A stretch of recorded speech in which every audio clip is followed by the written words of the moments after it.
So a bunch of images have popped up all over the internet of our first look at Transformers Legacy Evolution Deluxe Class Bombshell.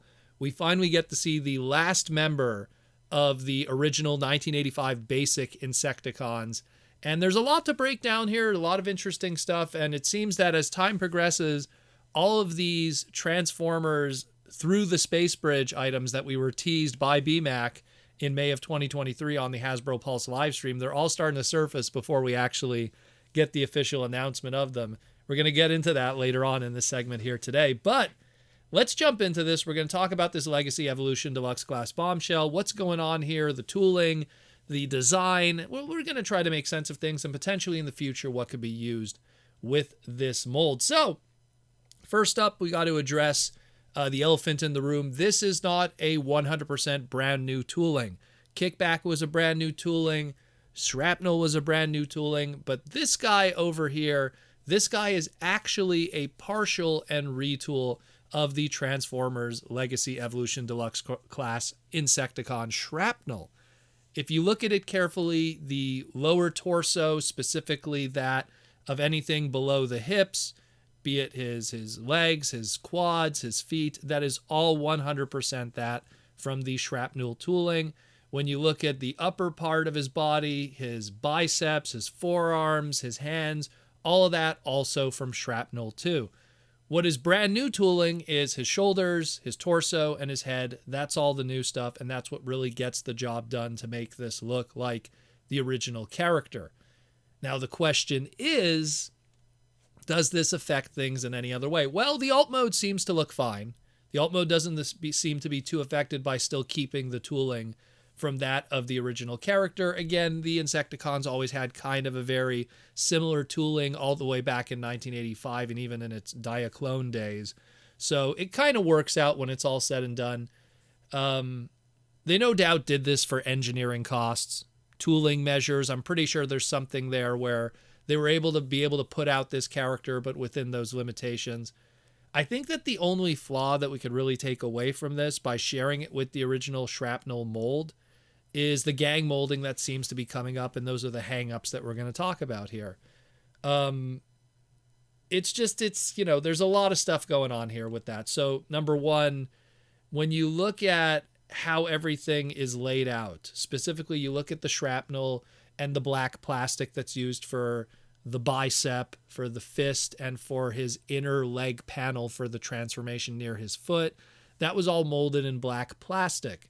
When you look at the bombshell here, that was all molded in a gray plastic, and it's very noticeable on it and kind of breaks up the coloring.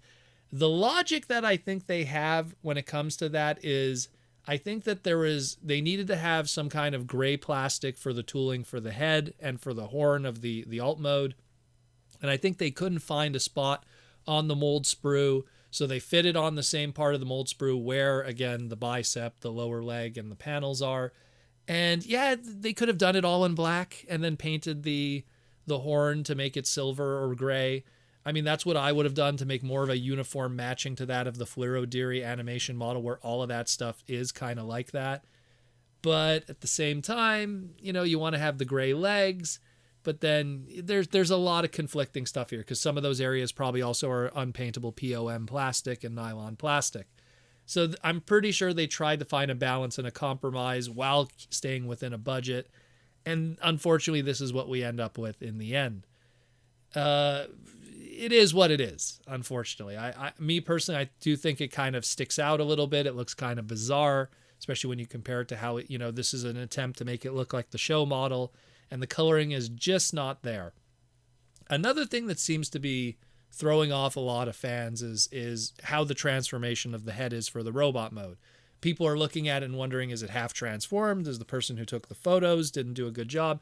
But that's actually what Shrapnel's animation model looks like. He always kind of had this half transformed kind of head where the flap that would cover normally the robot head in the Beetle mode is kind of only half transformed, and you aim forward the horn accessory to make it kind of a blaster. The problem is that we're, in the fandom, we've seen more of Shrapnel's robot mode by him being a toy and messing with that toy and all the different iterations of that design from Generation 1, be it even third party or official, whether it be the Combiner Wars version. We always associate with putting that piece all the way back, putting the horn behind him, and that's it. Where the robot mode, we don't really see it that much because Bombshell, out of the whole bunch, was probably the least screen time. And when you did see the Insecticons, they usually were in their alt modes to begin with. So it's something that it is true to the Fleur O'Deary animation model, and good or bad, that's how you could take that. It's kind of like a hat that just chills on the top. And but I mean, it looks good. The head sculpt looks nice. Everything looks crazy with that too, and it looks good. I like it though. I like it at the end of the day. I think it looks great. It's just something where I think we've messed with so many G1 Bombshell related toys, and they've all had that free head without a hat on top of it that the animation model did all those years ago, that we don't associate it with that. So it's kind of our time with the toys messing with our minds of what we think the actual animation model looks like. But aside from that, this probably is the best version of this character we've gotten thus far. I mean, since going all the way back to the Legend scale with Combiner Wars. So it's going to be a good addition and completing it all. And we're continuing this tradition where smaller characters that have been small traditionally, like Mini-Bots and, of course, these Insecticons, are now getting deluxe figure-size stuff. And now we have a complete trio of original Insecticons. But now this begs the question. Is this mold going to be used in the future for our deluxe Insecticons? You know, we got Ransack from our kickback, so it shows that they do want to go in that route. At some point, we're probably going to get a Chop Shop from Shrapnel. Wouldn't be the first time that's happened. They did it in Combiner Wars. I'm pretty sure they could do it again. But will they take this Bombshell and turn it into Barrage? That'd be pretty cool. I could see that happening. Who's going to be used for Venom? Or Venom, his current trademark.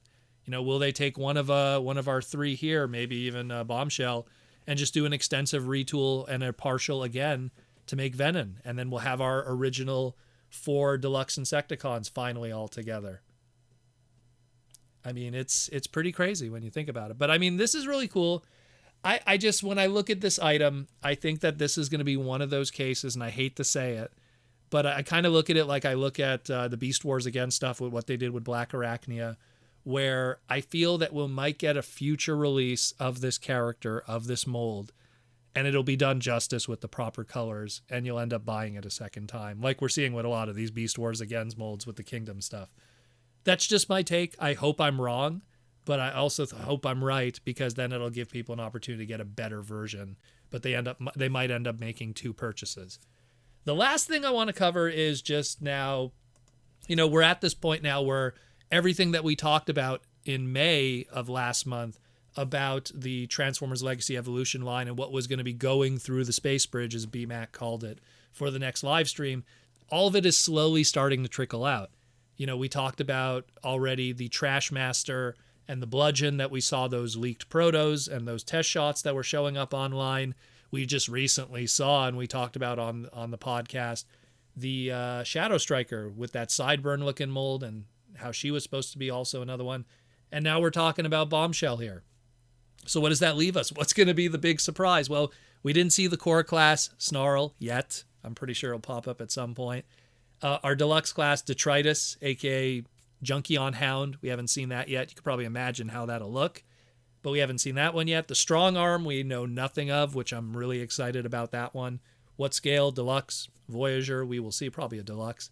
And of course, another one, dude, you could probably imagine, but taking that Skyquake leader class and turning it into Dreadwing from Prime, that's another one too that we were teased and we have not seen yet. So there's 4 that we haven't seen yet, and that potentially will be a surprise to us. Emphasis on potentially. But we will see. But pretty cool stuff otherwise. Let me know what you think. Again, I'm just glad that we could probably move one step forward towards deluxe Insecticons, because I think they got the short end of the stick. We got plenty of original Insecticons, and I love the original Insecticons. But give me some deluxe Insecticons. That'd be really cool to complete those and give Ransack some extra buddies to join him. Let me know what you think, guys. Pretty cool stuff otherwise, and we'll talk again in the near future on the Transformer Slag podcast. Tomorrow is Rise of the Beast Day for me, so be sure to expect a review at some point in the really near future.